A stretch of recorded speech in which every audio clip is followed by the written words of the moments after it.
आकाश की सांसें भारी हो रही थीं। शकुंतला की खून से लथपथ परछाई अभी भी उसके सामने खड़ी थी।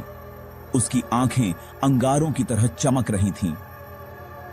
मैं तुझसे कह चुकी हूं, मेरा बदला तू लेगा। उसकी आवाज पूरे तहखाने में गूंज रही थी। आकाश कांपते हुए बोला, अगर तेरा पति इतना ही गुनहगार है तो तुझे ही उसे सजा देनी चाहिए, मुझे क्यों? शकुंतला की आंखों में आंसू चमके, लेकिन वो तुरंत खून के धब्बों में बदल गए। क्योंकि मैं कैद हूं इस तहखाने की दीवारों में, मेरी आत्मा यहां बंधी है। मेरा हाथ सिर्फ कोई जिंदा इंसान ही बन सकता है, और वो तू है। आकाश पीछे हटने की कोशिश करता है, तभी उसके सामने हवा से एक दरवाजा बनता है। दरवाजे के उस पार धुंध में एक आदमी का चेहरा नजर आता है। काली मूछें, लाल आंखें और हाथ में शराब की बोतल। शकुंतला फुसफुसाती है, यही है नरेश। आकाश का दिल तेजी से धड़कने लगा। नरेश धीरे धीरे बाहर आता है। उसकी चाल में एक अजीब घमंड है। तो तू है शकुंतला का नया खिलौना, नरेश ने तिरछी हंसी के साथ कहा। इस औरत ने मुझे मरने के बाद भी चैन से जीने नहीं दिया, और अब तुझे भेजा है मेरे खिलाफ। आकाश गुस्से में बोला, तूने शकुंतला को जलाकर मारा, उसकी जिंदगी तबाह कर दी, अब तुझे सजा मिलेगी। नरेश जोर से हंस पड़ा। सजा? मुझे? तू मुझे जानता नहीं।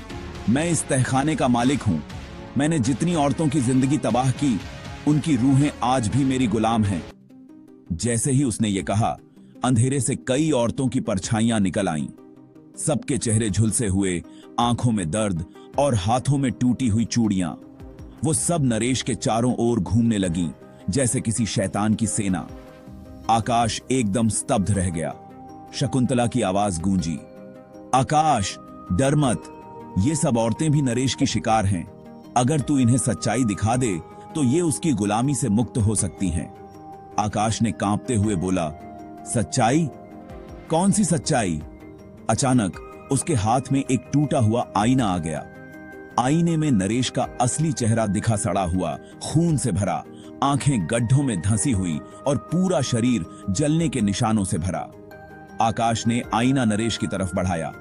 औरतों की रूहें अचानक चिल्लाने लगीं, हमें दिखा दो, हमें सच देखने दो। जैसे ही परछाइयां उस आईने में झांकती, उनके चेहरे नरम पड़ जाते, आंसू बहने लगते और वो हवा में घुलकर आजाद होने लगती। नरेश तड़प कर चीखा, नहीं, इन्हें मत छुड़ाना, ये सब मेरी हैं, मेरी। उसकी आंखों से आग की लपटें निकलने लगीं। उसने आकाश पर हमला किया, लेकिन तभी शकुंतला की आत्मा गरजी, आज तेरा हिसाब होगा नरेश। तहखाने की दीवारें हिलने लगीं। जंजीरें टूट टूट कर नरेश पर लिपट गईं। वो चीखता रहा, तड़पता रहा, लेकिन धीरे धीरे जंजीरों ने उसे अंदर की गहराई में खींचना शुरू कर दिया। आकाश ने देखा, नरेश को अंधेरे गड्ढे में खींचते हुए औरतों की रूहें हंस रही थीं। उनका दर्द अब आजादी में बदल चुका था। नरेश आखिरी बार चीखा, मैं वापस आऊंगा, ये अंत नहीं है। उसकी आवाज अंधेरे में गुम हो गई। अब तहखाने में शांति छा गई। शकुंतला की आत्मा आकाश के सामने आई। उसके चेहरे पर अब दर्द की जगह सुकून था। तूने मुझे आजाद कर दिया, मेरी आत्मा चैन से सो सकेगी। वो धीरे धीरे धुंध में बदलकर गायब हो गई। आकाश जमीन पर बैठ गया, थक कर चूर। उसने सोचा, क्या ये सब सच था या बस मेरा वहम? लेकिन तभी पीछे से रीना की आवाज आई, आकाश, जल्दी बाहर आओ, ये तहखाना गिरने वाला है।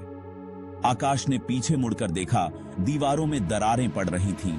उसने भागकर दरवाजा खोला और बाहर निकल गया। जैसे ही उसने तहखाने से बाहर कदम रखा, पूरा तहखाना जमीन में धंस गया। धूल का गुबार चारों तरफ फैल गया। आकाश और रीना एक दूसरे को देख रहे थे। आकाश ने धीमी आवाज में कहा, शायद अब ये कहानी खत्म हो गई। लेकिन दूर से वही हंसी गूंजी नरेश की।